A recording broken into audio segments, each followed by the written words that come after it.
Assalamualaikum warahmatullahi wabarakatuh. Perkenalkan, nama saya Siti Sapna Fadila, NIM 22019019. Di sini saya akan menjelaskan tugas Pondasi 1 tentang materi tegangan efektif.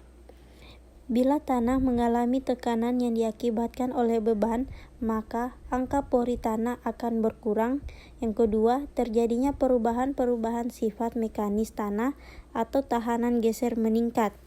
Jika tanah berada dalam air, tanah dipengaruhi oleh gaya angkat ke atas akibat tekanan hidrostatis.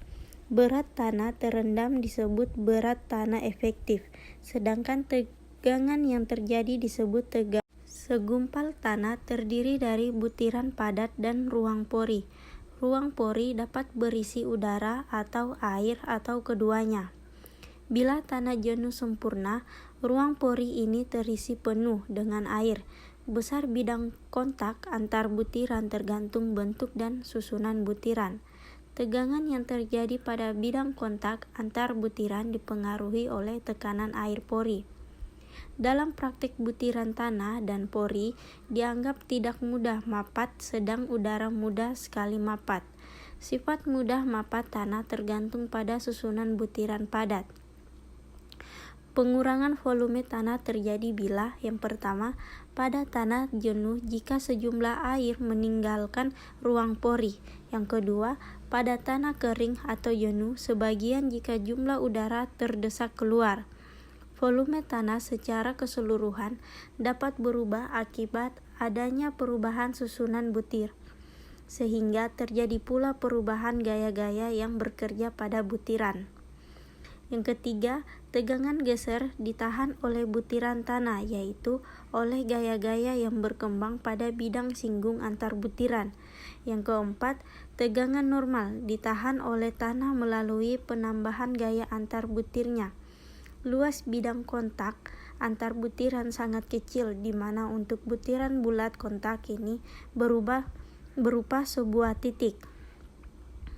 Yang keempat, tegangan normal total, yaitu tegangan yang diakibatkan oleh berat tanah total, termasuk air pori persatuan luas dengan arah. Keempat, tekanan air pori atau tekanan netral yang bekerja segala arah sama besar, yaitu tekanan air yang mengisi rongga antar butiran padat.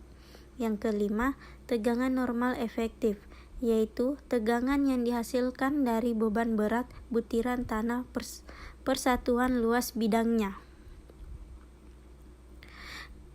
Tegangan vertikal total, yaitu tegangan normal pada bidang horizontal pada kedalaman Z sama dengan berat seluruh material padat tambah air persatuan luas.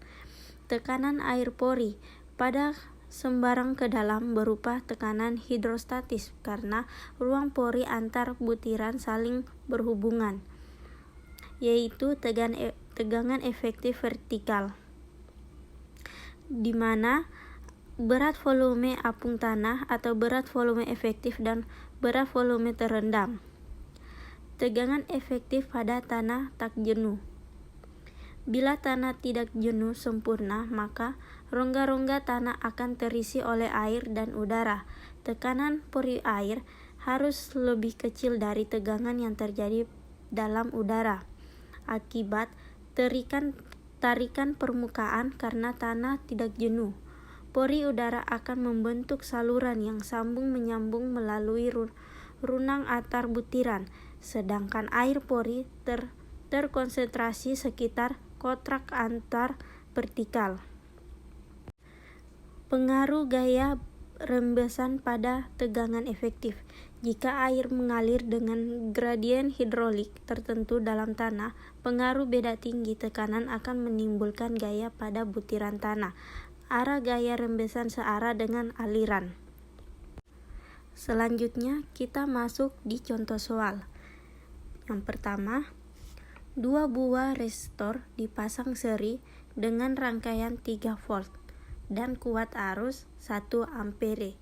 Jika salah satu resistor berhambatan sebesar 2 ohm, berapa hambatan lainnya?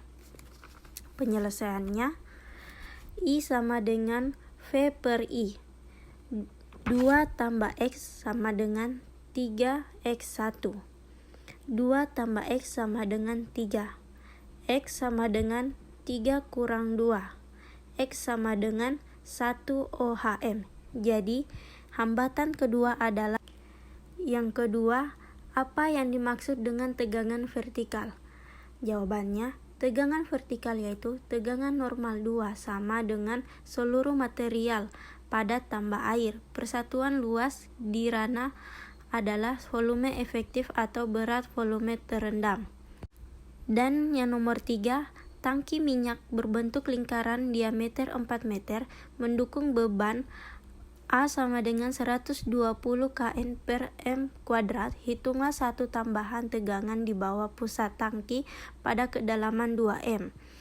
Penyelesaian, tambahan tegangan vertikal di pusat tangki pada kedalaman 2 M, 2 sama dengan 2 M, R sama dengan 4 per 2 sama dengan 2 M, X sama dengan 0, 2 per 1 sama dengan 2 per 2 sama dengan 1, X per R sama dengan 0. Dari geografi diperoleh 1 sama dengan 64% sama dengan 0,61.